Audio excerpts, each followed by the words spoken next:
Amém, irmãos? Amém, irmãos? Evangelho de Marcos, capítulo 1.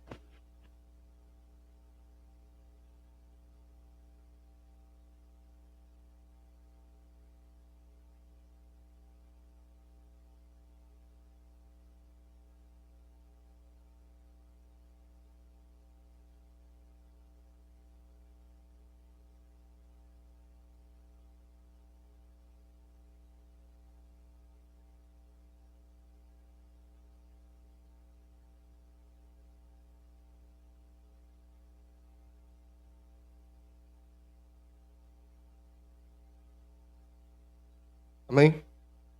Todos acharam? Todos acharam? Amém? Amém. Evangelho de Marcos, capítulo 1, a partir do versículo 21, diz assim a palavra do nosso Deus.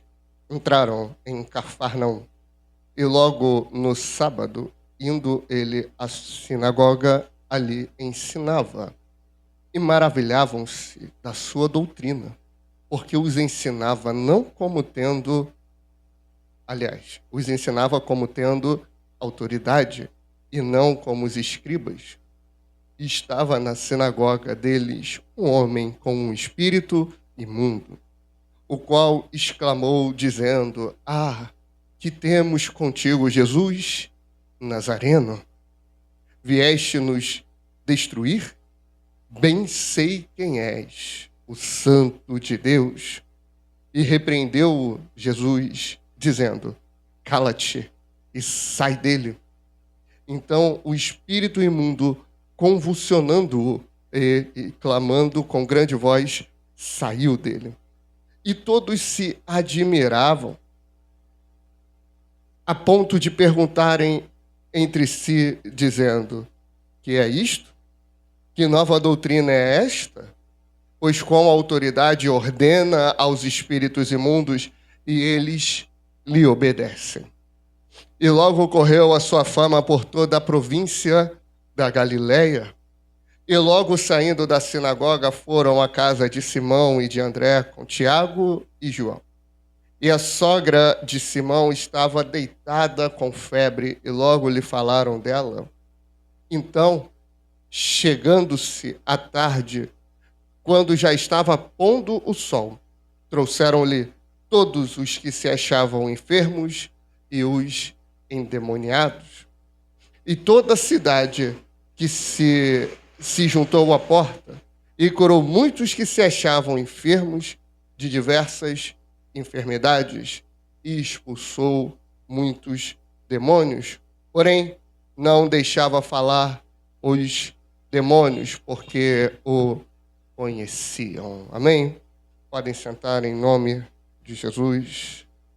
Bendito seja o nome daquele que vive e reina hoje e sempre. Eu me lembro quando eu estava na antiga 8ª série, né? Atual 9º ano, que tínhamos alguns professores ali.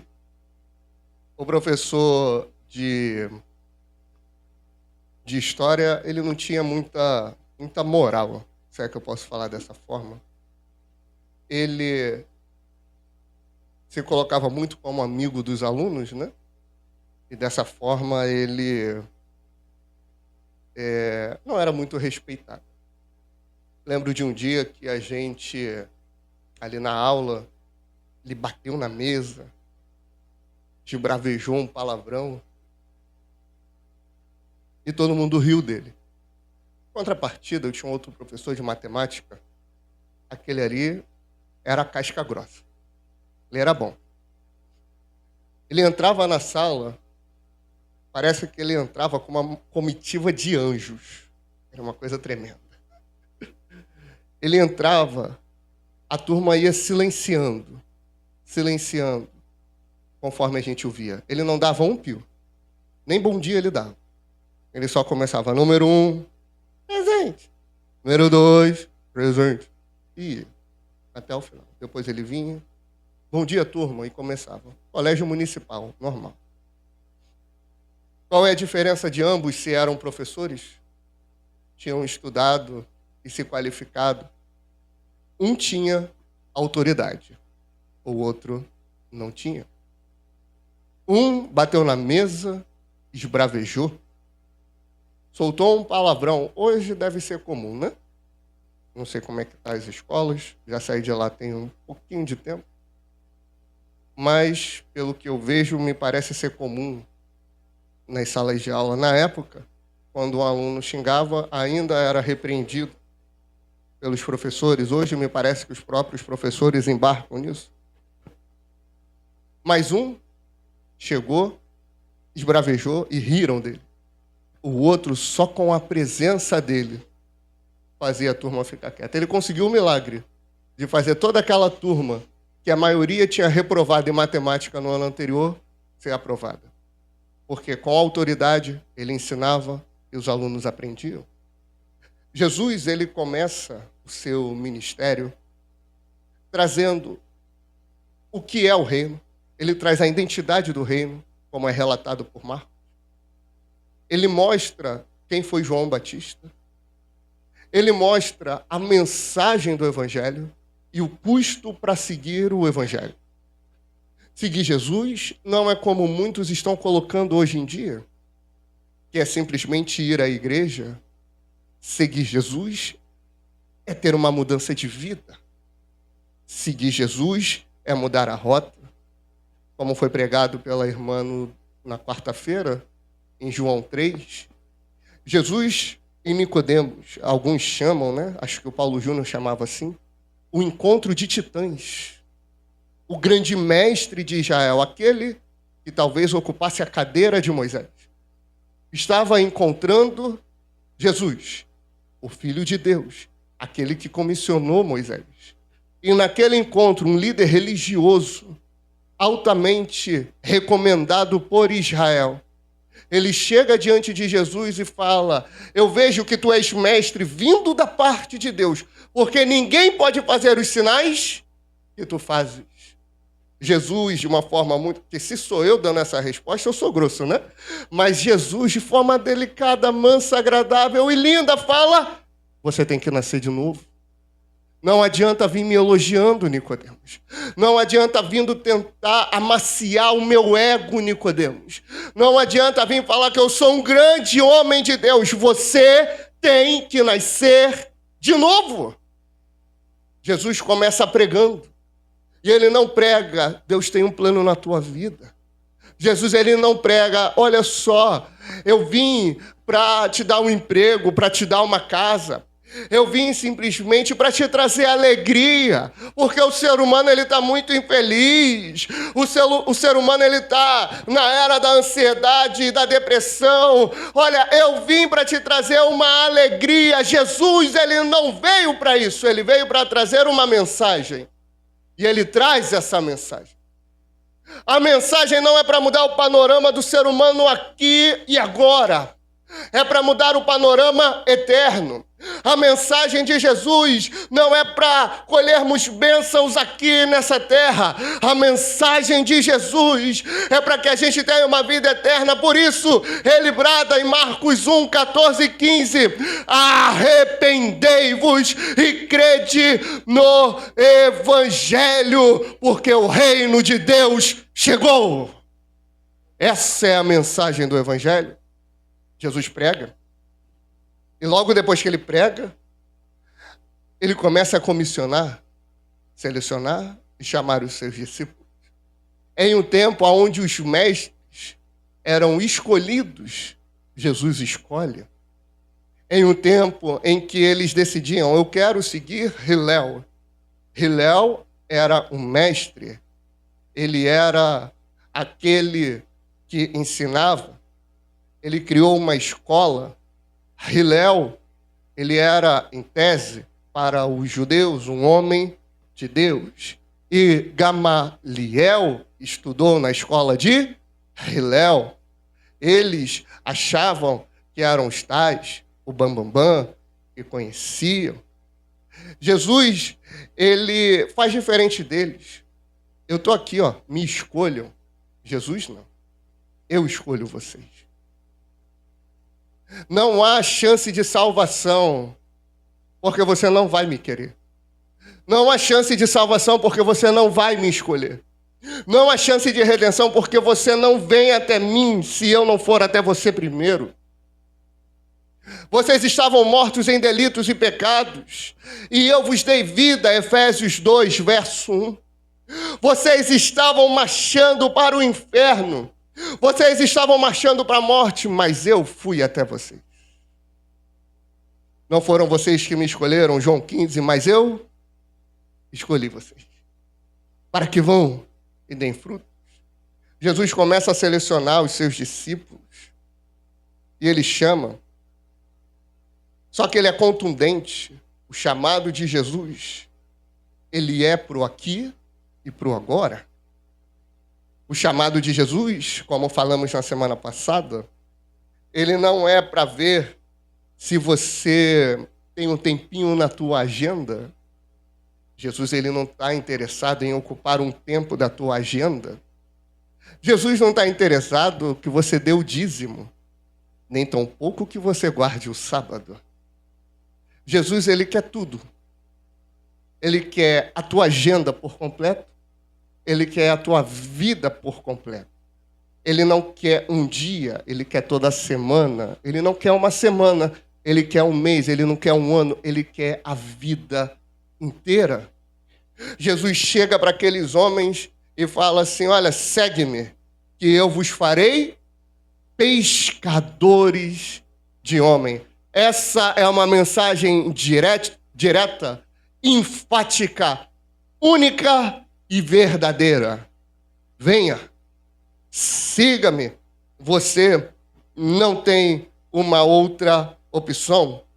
O que acontece? Eles largam tudo e seguem a Jesus. O grande ponto é que eles não largam porque eles tinham uma vida difícil. Você sabe, às vezes a gente quer esperar uma oportunidade para pregar para alguém, né? Aí quer pregar quando a pessoa está na dificuldade. Porque aí ela vai ser propensa. Eu não discordo, talvez sim. Só que nós temos que mostrar que o Evangelho é tudo o que precisamos. E em todo momento da nossa vida, nós precisamos do Evangelho. Jesus está falando com alguém que talvez não tinha muito, era Pedro. E ao mesmo tempo ele está falando com alguém que tinha uma vida estável, que era João e Tiago. João e Tiago, eles eram filhos de Zebedeu e o barco era de Zebedeu. Então ele tinha alguma prosperidade, ele tinha vida estável em algum nível. E Jesus não está procurando só quem tem a vida instável. Ele não está procurando só quem está na dificuldade para que a gente chegue e fale: ó, Deus pode te tirar dessa dificuldade. Eu tenho uma notícia para você: toda a humanidade está em dificuldade. Toda a humanidade está banhada em pecado. Quem é que pode salvar? Quem é que pode trazer a solução? Só tem uma mensagem: arrependei-vos. Só tem uma salvação: é Jesus. É Jesus, é Ele. É Ele. E é nesse momento que Deus invade a história. Jesus, ele começa a pregar num cenário poderoso. E o texto começa dizendo: entraram em Cafarnaum, e logo no sábado, indo ele à sinagoga, ali ensinava. Jesus, ele começa o seu ministério, aparentemente tendo uma base ali em Cafarnaum, é onde ele passa boa parte da vida dele. E ali em Cafarnaum, ele vai à sinagoga. As sinagogas surgiram depois do exílio babilônico. Antes tinha só o templo, depois tiveram o templo e sinagogas. Sinagogas é como se fossem filiais do templo. Se uma cidade tinha pelo menos 10 homens, tinha ali uma sinagoga. E na sinagoga eles liam e ensinavam a Torá. Eles oravam em comunidade. Eles tinham uma vida em comum, e ali também era usado para julgar algumas questões, alguns problemas. E não tem problema na igreja não, né? Tem não? Zero problema, né? Zero luta, zero dificuldade. Como é que era a liturgia na sinagoga? Primeiro eles começavam recitando o Shema, Você lembra do Shema? Ouve Israel, o Senhor, nosso Deus, é o único Senhor. Deuteronômio 6, 4-9. Eles oravam, eles liam a Torá, os profetas, e eles pregavam. Tinha uma exposição, uma interpretação. E no final eles davam a bênção. Então seria natural que no ambiente propício para ensino, o mestre dos mestres fosse ali. Jesus entra naquela sinagoga, provavelmente ele foi convidado, que Jesus ele era educado, e ele começa a ensinar. No verso 22 diz, e maravilhavam-se da sua doutrina, porque os ensinava como tendo autoridade, e não como os escribas. O termo maravilhavam-se, ele não é um termo que quer dizer que eles ficavam assim felizes. Eles se maravilhavam, eles ficaram alegres. Foi uma boa surpresa, não. Eles ficavam atônitos. O termo grego quer dizer que eles ficaram atônitos, que eles ficaram espantados com aquilo que eles estavam vendo. Eles estavam como se estivesse fora de si. Aquele termo era usado para descrever essa reação que eles tiveram. Naquele momento, eles estão vendo não um profeta ou um mestre, mas a própria palavra diante deles. Quando Marcos diz que Jesus ele falava como tendo autoridade, ele está falando que Jesus falava como aquele que tem o poder legítimo, aquele que tinha o direito de governar, aquele que tinha uma autoridade inerente, ou seja, não foi uma autoridade delegada. Vem aqui, eu vou impor as mãos sobre você. Não. Ele tinha capacidade de executar o que declarava. Agora, olha o contraste. Os escribas, eles citavam autoridades rabínicas, como eu falei de Hilel. Ele falava, olha, o rabino Hilel, ele disse que esse texto significa tarará. Jesus, ele falava por autoridade própria. Eu, porém, vos digo. Os profetas do Antigo Testamento diziam, assim diz o Senhor. Jesus não, ele fala, eu, porém, vos digo, porque ele tem autoridade. Os rabinos interpretavam tradições, Jesus revelava a verdade. Os rabinos tinham uma autoridade derivada que vinha de alguém, que alguém punha as mãos e ali falava o que era para ser dito. Jesus tinha uma autoridade inerente, era uma autoridade que não foi delegada. Eles debatiam opiniões. Jesus declarava uma verdade absoluta. É o contraste. Os rabis, os rabinos, eles falavam daquilo que eles interpretavam. Jesus não. Jesus trazia a verdade e a realidade. Por isso que em diversas vezes ele fala, ouviste o que foi dito pelos antigos, mas eu, porém, vos digo. Ouviste o que foi dito pelos antigos, eu, porém, vos digo. Isso era escandaloso, isso chocava, por isso que eles se maravilhavam. Porque Jesus falava com autoridade. Tanto que eles vão indagar de onde que vem essa autoridade. Porque Jesus ele não é só um profeta. Ele é o verbo, é a palavra encarnada. É a própria palavra de Deus. Hebreus capítulo 1, verso 1, 2 e 3 diz, havendo Deus outrora falado muitas vezes e de muitas maneiras aos pais pelos profetas, nesses últimos dias, nos falou pelo Filho, a quem constituiu herdeiro de todas as coisas, pelo qual também fez o universo. Ele, que é o resplendor e a expressão exata do seu ser. Jesus, ele não apenas transmitia a verdade. Jesus não transmitia a verdade. Jesus era a própria verdade. Ele não transmitia apenas a palavra, ele era a própria palavra. Ele é a própria palavra.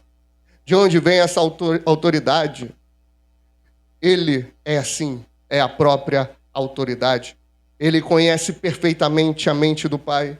Ele cumpre perfeitamente a lei e ele revela perfeitamente a vontade de Deus. Ele é a autoridade final, porque ele ensina que o reino chegou e que o reino se manifestará. Ele tem autoridade teológica. Ele, sendo a própria palavra, ele enfatiza em Mateus 5,18, porque em verdade vos digo, até que o céu e a terra passem, nenhum will ou um tio jamais passará da lei, até que tudo, absolutamente tudo, se cumpra. João 10,35, a escritura não pode falhar. Mateus 4,4, não só de pão viverá o homem, mas de toda palavra que procede da boca de Deus. Aleluia, Jesus. A reforma protestante, ela vai mostrar que somente a escritura, somente a palavra de Deus é autoridade.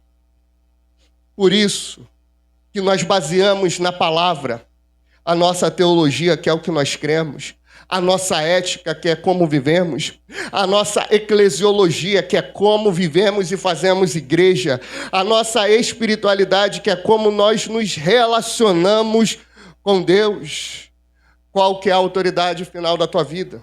A autoridade final da tua vida é uma autoridade passageira, é uma autoridade transitória que para.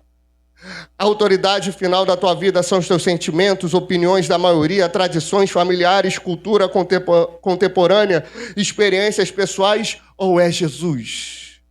Ou é a palavra de Deus? Qual é a autoridade? Ele é a autoridade. Eles se espantaram. Ele fala com autoridade, mas ele não só fala com autoridade, ele demonstra que ele tem autoridade. Me entra um homem. E paz, tem pessoas que estão na igreja, mas não são igreja. Tem pessoas que estão cultuando, mas não são adoradores. Tem aqueles que simpatizam com o evangelho, mas não são seguidores de Jesus. Tinha um homem lá, um endemoniado. Jesus vê ele. Ele vê Jesus e ele dá um grito. Que temos nós contigo, Jesus, o Nazareno? Vieste para perder-nos? Eu sei quem você é. O Santo de Deus. O endemoniado ali dentro, aquele que tinha um espírito imundo, eles não saberiam o que fazer. Porque se viesse qualquer um e falasse, sai em nome de Moisés, sairia? Não. Quem é Moisés? É o libertador de Israel. Eu torno a perguntar, quem é Moisés? Libertador. Sai em nome de Elias. Ele sairia? Não. Quem é Elias? É um profeta, é um restaurador. Sai em nome de Jeremias, também é um profeta. Sai em nome de Ezequiel, é um profeta. Ele sairia? Não, são todos pecadores. A resposta está na boca do próprio endemoniado. Eu sei que tu és o Santo de Deus. Jesus não era só um profeta, era o Messias, o Filho de Deus, o próprio Deus, que perturbava os espíritos malignos. Ele tem a autoridade espiritual sobre os demônios. Por isso eles se espantaram. O que é isso? Olha a forma como ele fala. É a primeira demonstração de autoridade, a verdade. E a segunda, tem um endemoniado ali. O que está acontecendo? O que é isso? Ele vai se levantar, ele está se debatendo todo, olha só. Mas Jesus repreende ele. E diferente, né? Do que alguns fazem, que chega, chama o demônio, faz uma entrevista, faz um podcast com o demônio. Olha, o que é que você quer na vida dele? O que é que você fez? O que é que você matou? Jesus não está preocupado em entrevistar demônio. Jesus fala, cala-te, silêncio, e sai dele. Ele não grita, ele não esperneia, ele não fica marchando, ele não fica batendo palma, nada disso, porque ele tem autoridade. Sai dele. Demônios existem. Demônios são reais. É um grande erro achar que isso que acontece é mentira. Não, eles existem, eles aparecem. Estão dominando muitos líderes. Porém, nós andamos na vitória de Jesus. Gênesis 3,15 tem uma promessa. Da semente da mulher viria aquele que esmagaria a cabeça da serpente, e é Jesus. Em Lucas 10:18, Jesus declara, eu via Satanás caindo do céu como um relâmpago. Em João 12:31, chegou o momento de ser julgado este mundo, e agora o seu príncipe, a saber, Satanás, será expulso. Colossenses 2,15, e despojando os principados, as potestades, publicamente os expôs ao desprezo, triunfando sobre eles na cruz. Hebreus 2,14, para que por sua morte destruísse aquele que tem o poder da morte, a saber, o diabo, aleluia. 1 João 3,8, e para isto o Filho de Deus se manifestou para desfazer as obras do diabo. É Jesus. Ele tem poder sobre Satanás. Ele tem poder sobre os demônios. Ele tem poder espiritual. Na cruz, Satanás perdeu. Na cruz, acabou para ele. Todos aqueles que estão em Cristo não devem temer Satanás. Todos aqueles que estão em Cristo não devem temer demônios. Eu sei que tu és o Santo de Deus. Esse título, essa frase do endemoniado significa que Jesus era consagrado por Deus, separado para a missão divina. Ele era puro, ele era ungido pelo Espírito. Agora, olha a ironia, o espírito imundo vira para Jesus e fala, tu és o santo. O imundo vira para Jesus e fala, tu és o santo. Um grande contraste. E acredite, Satanás crê, teme e estremece. Tiago 2,19. Crês tu que há um só Deus? Creio, pastor. Creio em Jesus, creio. Creio que ele existe. Fazes bem, até os demônios creem e tremem. Acreditar não é o suficiente, por isso é necessário o discipulado. Aceitou Jesus, você tem que andar nas pegadas nele. Você tem que seguir como ele. Aquele que diz estar nele, diz o apóstolo João, também deve andar como ele andou. Demônios têm ortodoxia teológica. O que é isso? Demônios tinham uma teologia perfeita. Sabiam que ele era o Filho de Deus, o Santo de Deus, o Messias, o escolhido. Mas o que eles não sabiam? O que eles não entendiam? Nada. Eles tinham muito mais conhecimento do que todos nós juntos. Mas eles já tinham sido condenados, expulsos. Para eles acabou. Mas para nós há uma chance ainda. E essa chance está na cruz. Essa chance está em Jesus. Mas não é só aí que demonstra-se a autoridade de Jesus. Vocês vão ver adiante, ele expulsa. E no que ele expulsa, eles ficam atordoados. Isso é uma nova doutrina? Que coisa diferente é essa? Verso 27. Pois com autoridade ordena aos espíritos imundos. E eles lhe obedecem. E logo correu a sua fama por toda a província da Galileia. E logo saindo da sinagoga, foram à casa de Simão e de André, com Tiago e João. E a sogra de Simão estava deitada com febre, e logo lhe falaram dela. Então, chegando-se a ela, tomou-a pela mão e levantou-a, e a febre a deixou. E servia-os. E tendo chegado à tarde, quando já estava pondo o sol, trouxeram-lhe todos os que se achavam enfermos e os endemoniados, e toda a cidade se juntou à porta. Depois de mostrar a autoridade da sua mensagem, depois de mostrar a autoridade sobre os demônios, Jesus ele fica sabendo que tem uma situação chata acontecendo. A sogra de Pedro estava doente.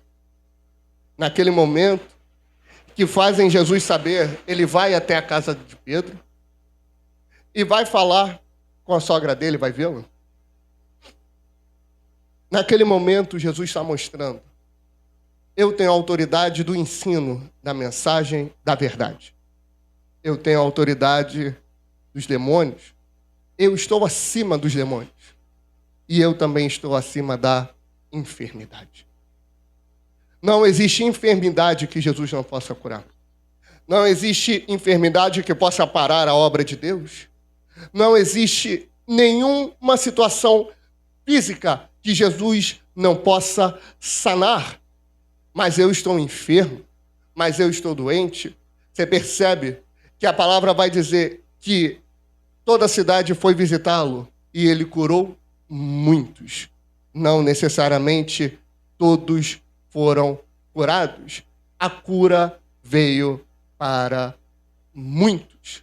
Por isso, é fundamental entender que, por mais que ele tenha o poder de curar, ele não tem a obrigação de curar ninguém. Mas naquela época, já não se tinha muita tecnologia, não se tinha muito avanço de medicina, mas Jesus, ele estava acima de toda e de qualquer enfermidade.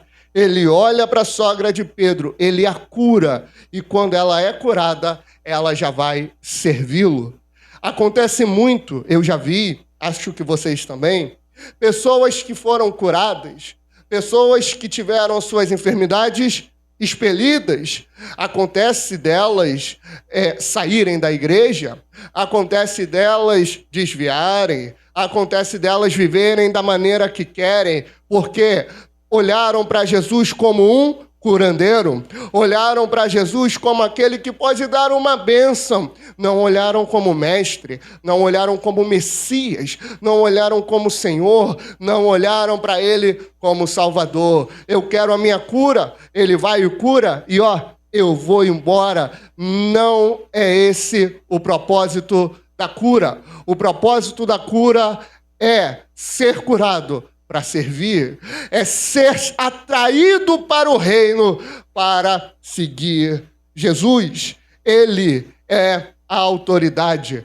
Não tem ideologia, não tem filosofia que fique de pé diante dele. Jesus tem autoridade, não tem demônio, não tem diabo, não tem espírito imundo, não tem espírito maligno que possa resistir à vontade de Deus. Ele está acima dos demônios. Não tem enfermidade que possa pará-lo, não tem enfermidade que possa destruí-lo. Ele está acima da enfermidade. Jesus é a autoridade final. Tudo isso Jesus fez em um dia só. Demonstrou que a autoridade estava sobre ele. Essa autoridade não é parcial, não é limitada, não é delegada, é absoluta. Filipenses 2, 9-11 declara: pelo que também Deus o exaltou sobremaneira, e lhe deu o nome que está acima de todo nome, para que ao nome de Jesus se dobre todo o joelho nos céus e na terra e debaixo da terra, e toda língua confesse que Jesus Cristo é Senhor, para a glória de Deus Pai.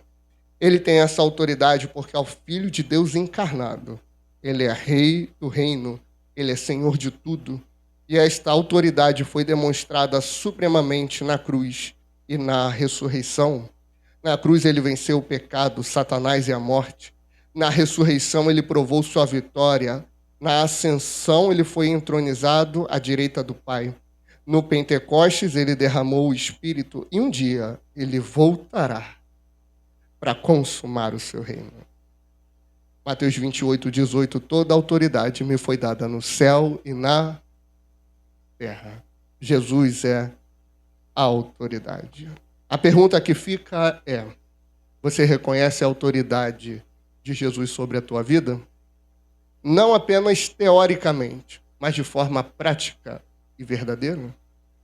Ele tem autoridade sobre as suas ambições, sobre a sua sexualidade, seus relacionamentos, o seu tempo, a sua carteira? Se Jesus não é Senhor sobre tudo, ele não é Senhor de nada. A segunda pergunta: você está vivendo na vitória que Jesus conquistou? Ou você está vivendo derrotado, oprimido e escravizado? Romanos 8:37, em todas estas coisas, porém, somos mais que vencedores por meio daquele que nos amou. Se você está em Cristo, você tem autoridade sobre o inimigo, não por força, mas pela vitória de Jesus. Você está trazendo outros a Jesus? É a terceira pergunta. A sogra de Pedro foi curada porque alguém falou a Jesus sobre ela. Quem você precisa trazer a Jesus hoje? Amigo, familiar, colega, precisa ouvir sobre o Salvador, que tem autoridade para libertar, curar e salvar. Se você não viu Jesus, até hoje, ele lhe foi apresentado como aquele que tem autoridade absoluta. Ele oferece essa autoridade a seu favor, para perdoar seus pecados, libertar você do mal, curar a sua alma. Você precisa se render, você precisa reconhecer sua autoridade e se dobrar diante dele. Não precisamos viver oprimidos. 1 João 4:4, filhinhos, vós sois de Deus e tendes vencido os falsos profetas, porque maior é aquele que está em vós do que aquele que está no mundo.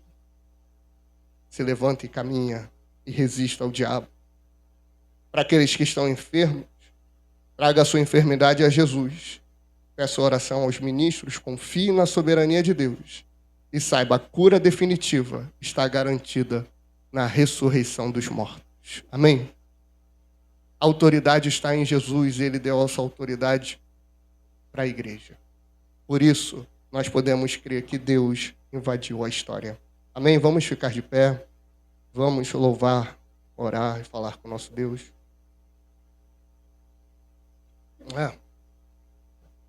Hoje